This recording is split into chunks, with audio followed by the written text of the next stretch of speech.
Endilikçimizin özü kileyli hürmetli vatandaşım yıl ahırda 2015 yıl Amerika Cumhur münasibet nöl noktaya düşken yıl boldu mu mavzuluk serlevlik makalimizde biz leksiyemizi sözleyen edik.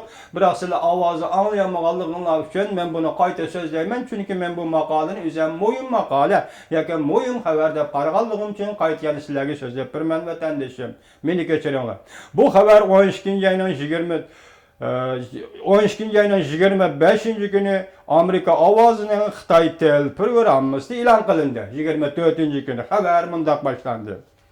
Torbat bexatarligi masalasi va Janubiy dengiz masalasi bo'yicha 2015 yili Amerika Cumhur munosabati yomonlashib ketdi. Hatta Cumhur'un devlet reisi Xi Jinping 9. ayda Amerika'nın devlet işler ziyareti qilib bu vaziyatni o'zgartirmadi. Amerika alimleri mundaq ko'rsatdi.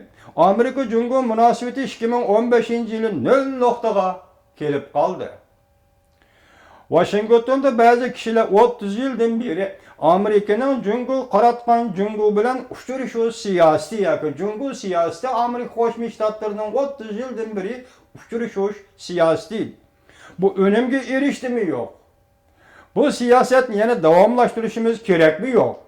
Şuna kişiler bu siyasetten Amerika'da yoki olamda siyasi yollar bugungi kunda gumonlanishga başladı. Amerika Qo'shma Shtatlarının 30 yıldan beri Cumhur qaratgan uchrashuv siyasetidan hozir Amerika siyasi yolları, Amerika jamiyati gumonlanishga başladı. 2015 yıl 2. ayının 6. günü Amerika Qo'shma Shtatları prezidentining devlet bexatarligi maslahatchisi Suzan Rice xonim Amerika hukumatining Cumhurning raisi Xi Jinpingni kech kuzda Amerika'nı ziyaret qilishga taklif qilganligini e'lon qilgan edi. Shu munosabat bilan Amerika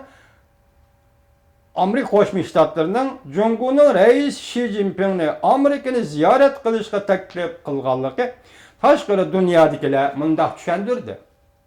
Bu harekette Amerika Cumhurga yaqinlashadigan qiyofatni ko'rsatdi.